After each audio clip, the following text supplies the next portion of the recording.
rocking. I try to let a few doors walk, but if that freezer runs low, I gotta stock it. These scrub bucks got no mask, darn sure no drop times, but this chili has deer burger in it tonight. Where did this podcast go? Straight to hell. Yeah, speaking of hell, check out East Coast Bowhunting Podcast. We keep it real on the East Coast. First of all, I'm addicted to the show. I like that. That's cool. Okay. Full hunt, you live it, you breathe it.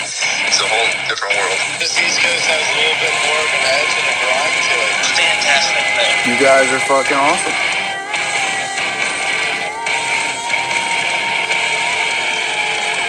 I want to feel like I'm just hanging with the boys. But I actually saw Jesus. The point where it is now, where it's insane. Let's get the fuck out of here. I just want to get the realest people possible in the industry. You know, if we're not pissing people off, we're not doing it right. Welcome back to the East Coast Bowhunting Podcast. We are here in Mohegan Sun Casino at the 2019 Connecticut Outdoor Expo, and we're brought to you by Shabin Brewing, 100 Demons, Ethics Archery. Use promo code EastCoast10, Trev's Euros, Nor'easter Game Calls. Look out for the ECB Blood Series Turkey Pot Call. Wild Edge Inc., the leader in mobile hunting, and we are presented by Working Class Bowhunter, not just a podcast, but the brand in the hunting industry. Today we're joined with Addessi and Jaime Kearns from XSpot. Welcome, fellas. How you doing? Very good, you? Cool. Very good. How about you, Jaime? How you doing? I'm doing wonderful. How are you? Really good. Trev, what's up? Oh, hanging in there. Hanging in there. Yeah. Amen. Excited. So let's kick it off with Al, the owner of XSpot Archery. Out of whereabouts are you from? It was South Attleboro, Mass. Awesome. So tell us who you are, a little bit who you are, where we can find you on social, internet. Yep. XSpot 2009 on Facebook. You can go to www.xspotarchery.com. All of our information's on there. We do a lot of coaching, a lot of youth programs. We're about hunting, and we're also about target shooting and families. That's awesome. A lot of parents come in and they can't get their kids to shoot. They won't go out there with them. Once they go out there with them and shoot with them, they realize how much fun they're having. And now the mother's shooting, the father's shooting, the son and daughter shooting. Yeah. And that's really what archery is all about. I mean, it's about hunting, and it's about families, but getting out there together, not just the father going out and the family sitting at home. Amen. Amen to that. I love it. I think that's great. Hell yeah. It's all about family. We have a big family. Nice. What about you, Jaime? Tell us a little bit who you are and what you bring to the table and where we can find you. You can find me at the shop at XSpot Archery. Cool.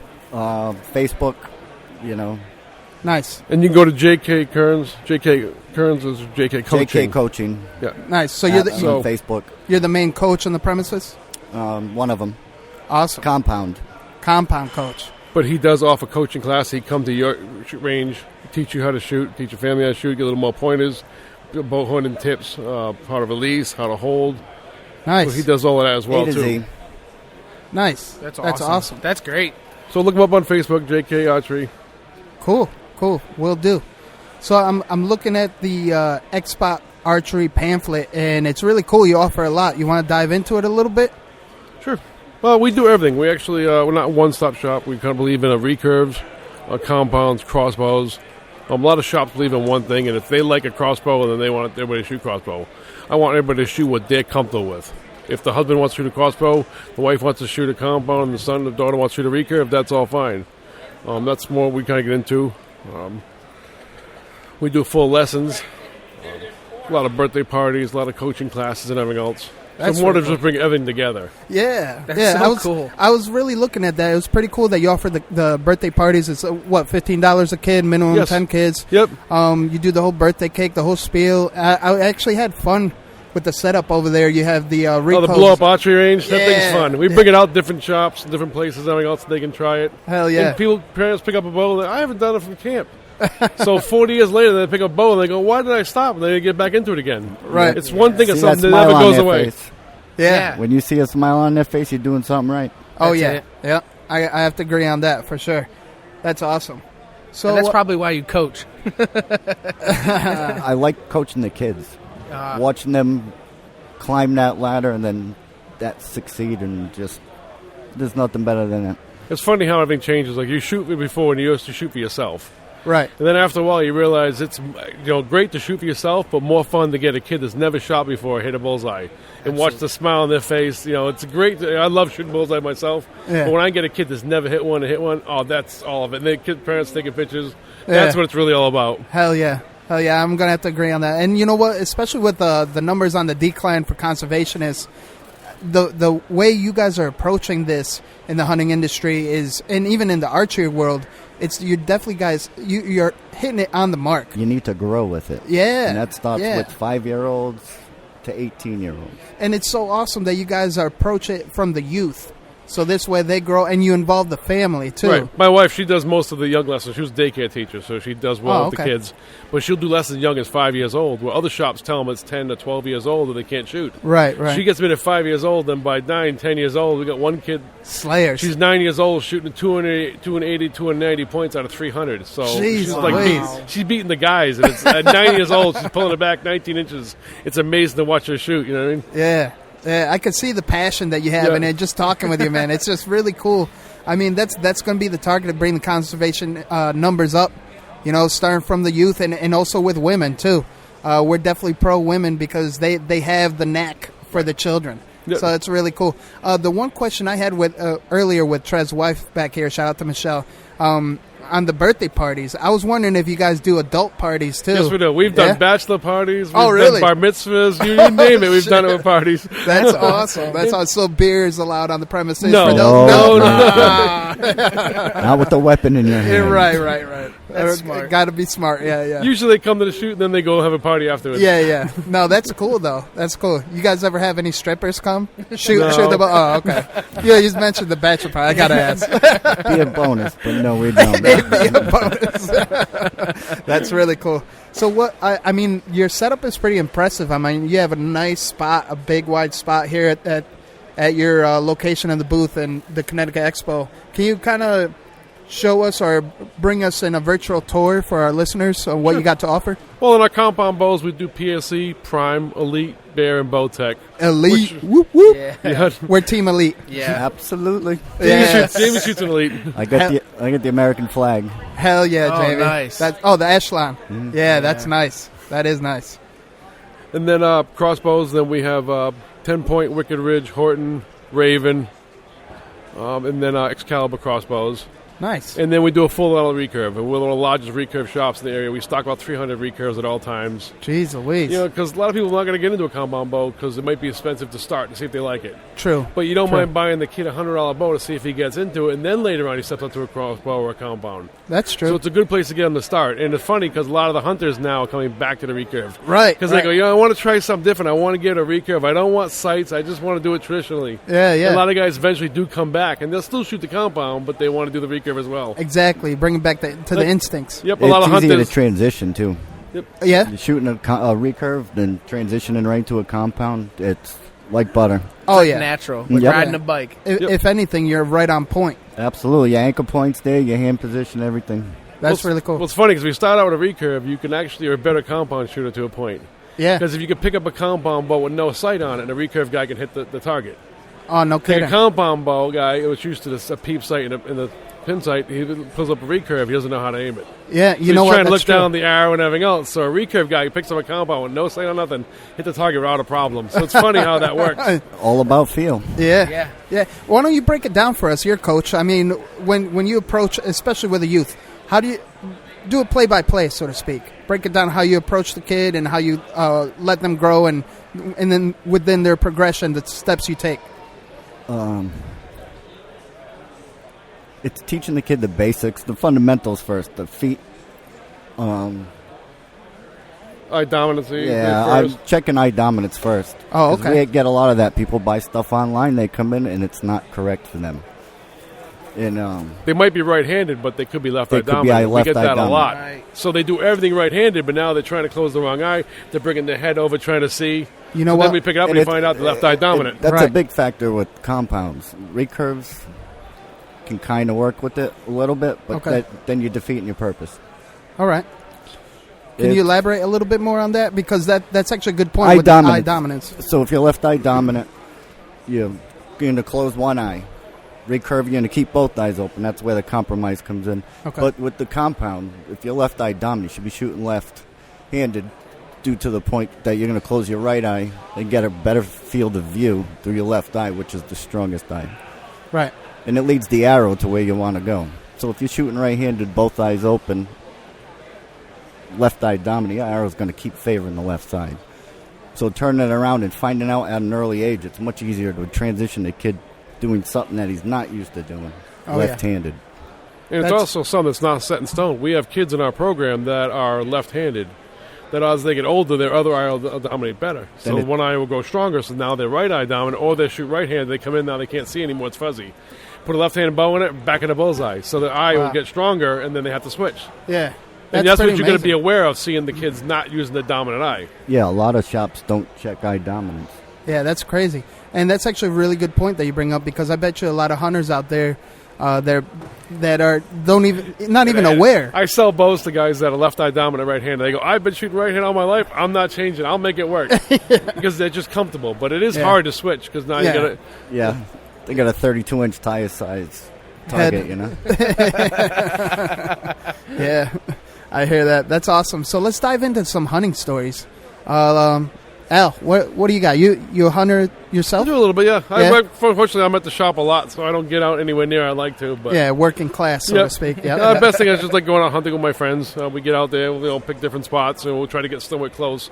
So if I can't see a spot, he can see a spot. So we try to be that 20, 30 yards away. Oh, okay. So that way we can get a nice field of view. So if I can't get the shot because there's a tree in the way, but he's 25, 30 yards away, he can get a nice clean shot. Oh, so you, in essence, you team hunt then? Yep. Oh, that's actually a good That's approach. usually the best way. Yeah, for sure. Because you don't want to miss it, but I don't want to make a bad shot and injure the animal, so I'll give it to him. You don't want to push. Yeah, that's true. That's true.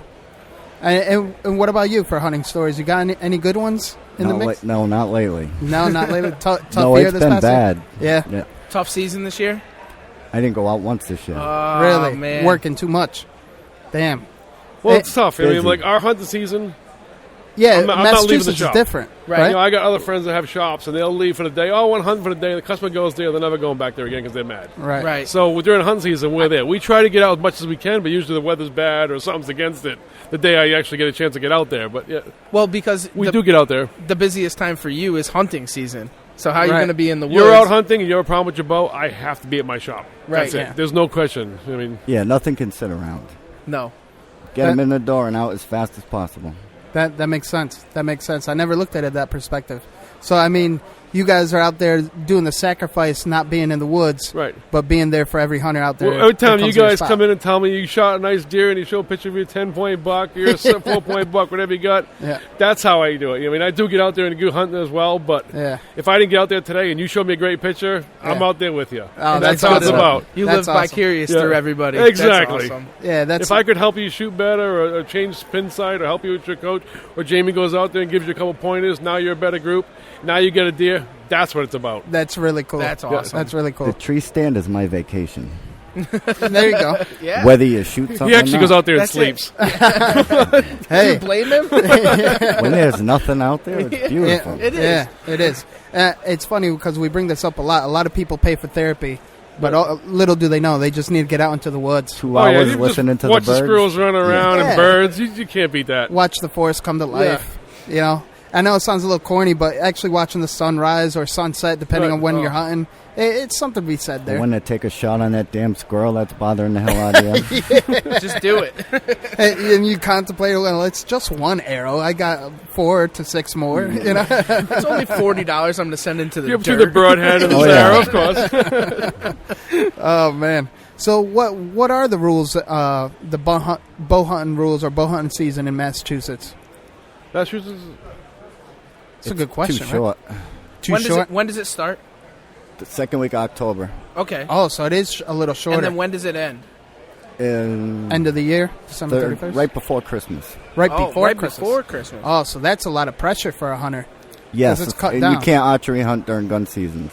Oh, and you cannot. Oh. See, in Connecticut, we can. Rhode Island, we can too. Yeah, I Really? do more Rhode Island, which is September 15th, and then it goes usually to October 31st. January So 31st. You get, basically, that's Yeah. a long season. Oh, September to... January, last day of January. Oh, Wow. okay. Rhode Island. That's Rhode Island. See, Connecticut We gotta hunt Rhode is Island. Connecticut is September 15th till December 31st, and then our south zones like Stanford, Norwalk, down Baiting in the- zones, Yeah, yeah. those Black are powder and stuff late in the season. all bow. The bow because all the seasons close December 31st, and then from January 1st to January 31st are the south zones where you can bait and That's then nice. hunt down there. Yeah, we the have bow. no baiting, but we're till the 31st. That's They- awesome. A lot of the mass guys go to Rhode Island, Connecticut with the crossbows and everything else. Because you're right in that Rhode corner, Island. Right, you're So in we're that corner. 50 minutes from $45 Rhode for an Island, so out-of-state it's license. close, right? Yeah, Yeah, that's And in the Get mass, the you can't hunt sportsman Sundays. package. It's $125 for 12 tags. Rhode Island, you Jeez. can hunt Sundays. In Connecticut, you $2 can as well, right? now buck we can. tags? Yeah. Yeah. Now we can. Only private though. Right. Only private. But yeah, that's pretty with the interesting. bow. With the bow. Yeah, Right. with a bow Yeah. only. A lot of my guys work 6 days a week, so the days of mass they get off as Sunday. They can't hunt, so they go to Rhode Island, Connecticut, and get a permit and do it that way. That's awesome. Yeah, when I go out, I hunt the border. Yeah. Nice. Yeah. Sort of like Trump Yep. hunting the border. Ain't nothing wrong with that. Oh man. So what's your main target aside from obviously the education that you bring to your table from XSpot? What's your top seller out of there? Would you say? Depends. We do a lot of the PSE and a lot of bow tech. Yeah. The biggest thing is the a lot of flavor of guys, it, yeah. a lot of shops, they'll try to push you into a bow that they like. I have 5 different bow lines. My idea is not to sell you what I shoot. It's to sell you what's comfortable in your hand. Guys come in, they go, I'm going to wrap the grip tape into the grip. I don't like the grip. I'm going to change the weight on this and do that. They already don't like the bow. Right. I'd rather them find a different bow in my shop, put it in their hand, and they're going to shoot it well. When you can pick a bow up and go, this feels good in my hand, and you got the confidence levels up there, you're going to do well. Right. When you shoot your buddy's bow, it's your buddy's bow. That's it. Yeah. Right. Yeah, it's not set up for you. Get your own. Get something that you like. Shoot as many as you do, and the one that feels best, it may be 300 or 1,300. If that's the one that feels best, that's your purchase. That's your bow. That's good advice. That's good We advice. try to have demos. We try every bow, go through a line, and go through each one and do it. Find out where you're comfortable. If you're not comfortable, Might not be one we carry, but shoot as many as you can, and we'll figure it out. yep, and we'll still fix it if you buy it somewhere else. Not a big deal. Not a There you problem. go. Oh, yeah. There you go. That's cool. We That's want cool. your sale, purchase, but you got to shoot what it's going to make you comfortable. Like when I first put an elite in my hand, the first shot, I knew that was to be. Yeah. I'd have to say that was the same It thing. was to yeah, be. It was like love at first sight. Yep. Yeah. I don't He know was what a it is. PSC guy for years. He likes the speed bows. He was real comfortable with it, but he's just having a little bit of struggle with, basically holding it back and getting that wall right there. And I have MS, so Oh, okay. so the elite really just changed, and he's doing really well with it. I mean, he's shooting 300 out of 300 points now in the league. So Wow. and he's comfortable. That's awesome. And he walks out. You can just see the confidence level on his face when he walks out in the range with the elite. And next year it could be a different bow. You don't know. But right now that elite's working really well for him, and he's happy. Which elite are you rocking right now? I'm really killing it with the Echelon 37. Yeah. Oh yeah, I asked you That's that your before. target And then he's bow. got the Yeah. option Yeah. 6. Oh, This is nice. hunting bow. Yeah. Nice. What's Yeah. your hunting bow? The option 6. Oh, the The option, option 6. 6, yeah, the most underrated bow out there. Why do you say that? If you like speed, it's the bow to go with. Really? Yeah. That's good information right there. That's See, good. Coming from a coach too. It's kind of confusing because a lot of companies will rate IBO speeds. Okay. But they don't can tell you you. explain what IBL is? IBO speed is basically the speed that the bow is rated with a certain arrow that they use at the factory. Okay. It's not really a reachable speed by most companies. Not even But what close. you got to be careful with, some companies are 5 to 10 feet per second per inch off. So a guy comes in, he gets a bow. I got a 350 feet per second bow, but he bought the 60 mile, not the 70. So he lost about 10 feet per second already off that. Then the And draw then length. he's a 28-inch draw, and the bow's rated at 31. I follow. So you. now he's got 350 feet per second bow that shoots 280. yeah. Some other companies out there are actually a little bit slower, but are less feet per second per inch. Okay. Like one of my companies, my primes, are a little bit slower than other bows, and same with the elite. They're not really built for speed. Okay. But at your draw length for a shorter guy, they're going to be faster than most companies rated for a faster speed. So for a person my build with a 28-inch draw length, what would you suggest for speed? Which elite? Which ritual? Ritual? Yeah, which ritual? Ritual. Hunting bow will be really the Ritual 30 or the Ritual 33. 33 is probably the 33. most forgiving bow. 33, you're going to get the most speed. Yeah. Yeah. Yeah. Okay. Because I was looking at the 35, but you probably steer me away from that. 35, Yes and you're no. going to get more accuracy. You're going to get more accuracy. More Because it's a forgiving longer because long axis axle. Yep. Okay. But some guys, before Longer the shots, bows were too. cheap, guys would buy a hunting bow and a target bow. A lot of guys coming in the shop now buying a $2,000 hunting bow and a $2,500 target bow. A lot of guys are going a little bit longer on the axle and fixing one bow exactly where they want it. So now $2,500, they got a perfect bow and they're done. Now they're hunting and target shooting with the same bow. Really? Shooting IBO 3Ds, hunting. With a hunting bow. Right, and you can still fit a blind. I mean, you go back 10 years, guys all had 40-inch axle bows. And you know something, they work fine then. Yeah. A little bow easier to carry in the woods and stuff in a backpack, yes. Yo, that's really good information. I'm getting a lot of information. What about you, Trev? Yeah, absolutely. That's crazy. Because there's a lot of stuff that you overlook and you don't really think about, but talking to someone that's in the grind day by day, that's coming natural. You see what's on TV or in the magazines and so on and so forth, but you don't actually talk. Only with 10% text. of that's true. Right. Most of the pros, you see them out there shooting, and this company's no good, so now this company's bad, I'm going to them. Now they go back to a different company, and now this company's much better now. They didn't change it. They get you paid more money. Yeah. So you can't really believe. I like the pros, and I follow some of those. Right. But as far as they tell me the bow is perfect, it doesn't fit my hand. Doesn't mean I'm going to do well with it. It's not my. I really don't care what bow they're shooting or what release they're shooting. I'm looking more on their technique, how they're holding, how their follow through is. That's going to make me a better shooter. Buying his bow, it's going to do nothing for me. No. As you said earlier, if it's not your bow, it's not your bow. I mean, if it's not comfortable in your hands, you're not gonna shoot well. You're gonna be miserable. You're miserable, and your then confidence you're not is gonna going shoot anymore, and that's it. Right. That's not the sport. And especially with archery, it's an intimate situation. Like it's you against a target, you against an animal. Good friend of mine, he refers to it as an extension of your body, and you have a very close relationship with your bow. You know, it's something way different than gun hunting. You know, there's a lot of people that just could pick up a gun and start shooting, but with a bow, I mean, you're really grinding it out. Practice. Exactly. You can't just pick it up in August and go hunting in September and say you're ready, because you're not. Oh yeah, without a doubt. So, in your eyes as a coach for a hunter, when should they? This is going to be an easy question to answer, but when should they start shooting before hunting season starts? Year round. Thank you. Even that's coming from a coach too. Some guys don't have time, and I understand that. Right. But if they At just shoot for week. 20 minutes, a half hour once a week, it's better than trying to shoot in the season. They come in my shop at 20 yards, and they got a group that's in the 1 ring to the 5 ring, and they go, "I'm ready for hunting." Yeah. You know, like the worst story I got, a guy came into my shop, and he's like, "Oh, I shot 5 deer in the last 2 years." I go, "Well, that's a pretty good season." He's like, "I didn't find one of them." Oh, no. So these are the stories that you hear that, you know, and then they're like, "Well, bring your bow in. Let me see you on the range and see what you're doing, and I'll help you fix what's wrong, because something is not consistent. His anchor point's not good. He can't see through the peep. He's ducking his head into it. Something's not set up on that bow right to make it so he can't be consistent." If you're not shooting your bow at least once a week, you're going to... Your strings might be no good when you pick it up in August. Yep. Anchor point, your stance, anything. Strength. How do you know that during that curve of not doing anything, shooting-wise, what's wrong with your bow? Right. That thing's married to my left hand because I'm right-handed. I know that in and out. I know when it's off just a little bit. And being a hunter and you come and you pick it up in August, middle of August, take a few shots, you know there's something wrong. You would have noticed that 6 months ago and had it prepared for when your time came to hunt. That's being ethical. Right. Make sure your equipment's up to par months prior. Oh, yeah.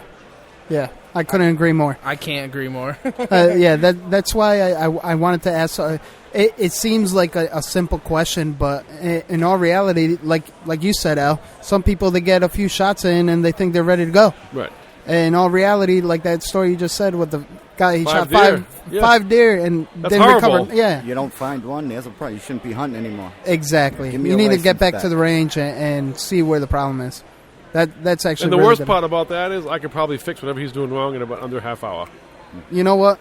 both And that's probably not that's tuned. good information though, because a lot of people might not even know that. Right. Yeah. Or even they might be a little standoffish on going to the range because they never target shooted before or something like that. Or what happens, I hear a lot of guys have gone to different shops in, not even around here. It could be in the West Coast, could be anywhere, and the shop wasn't great.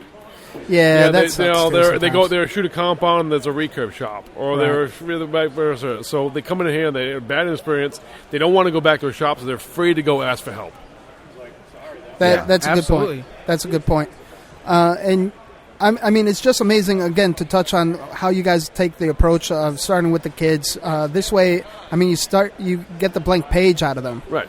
And, I mean, your shop especially, I feel comfortable talking to you guys. You guys were very approachable, but you could tell because you guys work with kids on a daily basis. Right. So I'm sure your shop does very well in accepting everyone coming in. And for the basic hunter, I mean, that's what you want to see. Mm-hmm. You want someone approachable so you could go there and you can work out the kinks. Especially with the intimidation factor. You know, like sometimes people are just scared, like because they don't know or they haven't been in a pro shop or they haven't shot in a pro shop or whatever. And it's intimidating because if the people that have grown up in the industry and shooting all the time are there and then they think that they're going to look down on them for not shooting well or messing up, or how many people have you had that come into the shop and they go to pull the bow back and they just do something wrong because they're so nervous and they just don't know what to do. Absolutely.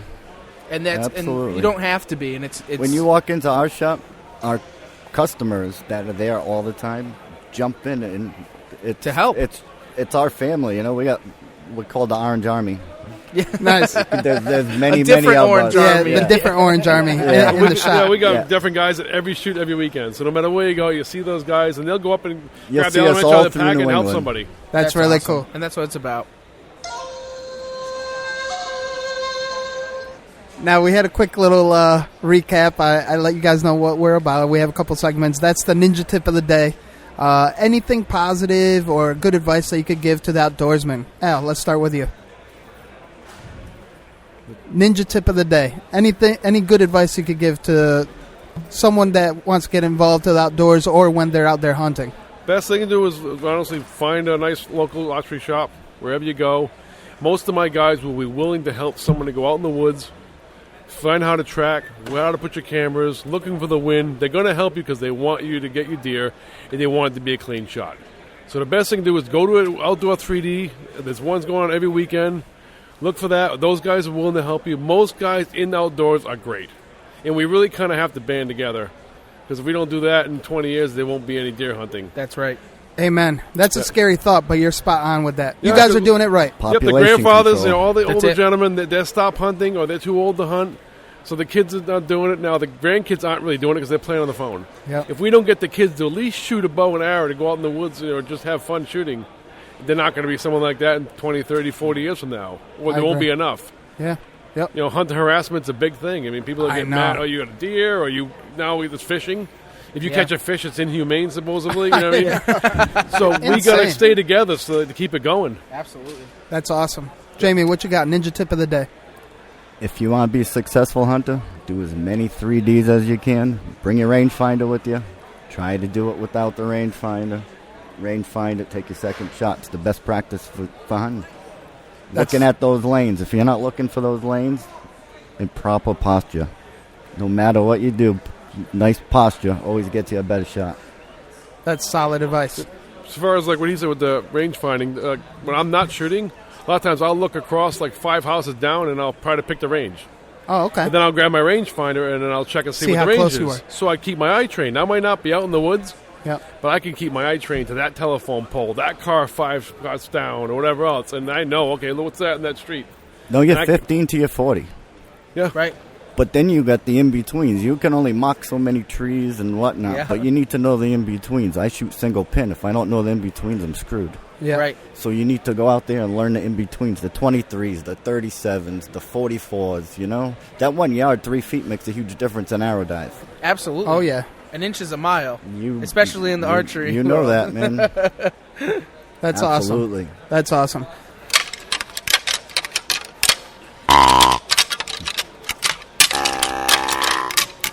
So you made it to the next segment. What rattles your antlers? You're getting a kick out of that, huh?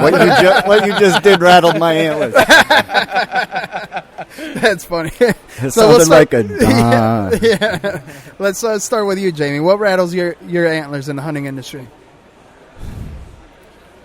Or even in archery. The shooting, yeah, the even shooting in the industry. shooting industry. Sticking with it. Sticking with it. If you're not sticking with it, that kid that you're trying to bring into it is not going to stick with it. It's discipline. And it teaches also family values. You know? Absolutely. It's all about the next generation. If we don't bring them up, there won't be a generation. As we can see now, the archery's in a wicked downward spiral, and it's because we got to get more people involved. I agree. What about you, Al? What rattles your antlers? Practice. Guys come in here and they'll shoot a couple arrows. They got 4 different kind of arrows that they bought one online at this place, and this place had a couple extras, and those are broken, so they use a couple of old arrows. They got 5 or 6 different arrows. They can't get a good group. They're really frustrated trying to get going, and then they don't stick with it, or they go out and I need a new sight. I got to get this special sight that's got a rangefinder built in so I can figure out what it is. This rangefinder sight is great if you know how to shoot. It's not going to help you shoot better, but someone's always looking for the next gimmick. Right. Let's get this special sight and this special rest that's going to make me shoot better. No. And we've all fallen into that. Yeah. Oh, absolutely. Every archer has. Get a Whisker Biscuit, the cheapest rest you can get, the cheapest pin sight, and you should be a nice group. Then improve on your stuff later on, but don't try to buy something better to make you get a better group. That doesn't work that way. So that's my biggest peeve. Like, it's always looking for the gimmick. Yeah. Go to your local archery shop. Stay out of the box stores, online, Walmart. Go speak to somebody with the knowledge. Good advice, man. That's the best. You'll hand someone come in and they're like, oh, here, take my bow, shoot it. Try Yeah. it, see what you think. So, okay, go shoot my bow. Go shoot the other guys in the range. And see what sights and pins work for you before you go out and just buy them for nothing. Support the local business. You're going to get a better deal and better service for life. That's awesome. That's awesome. Al, Jamie, thank you very much from XSpot Archery. Thank you for coming on the show. And on that note, Trev, stay stepping. And stay slaying.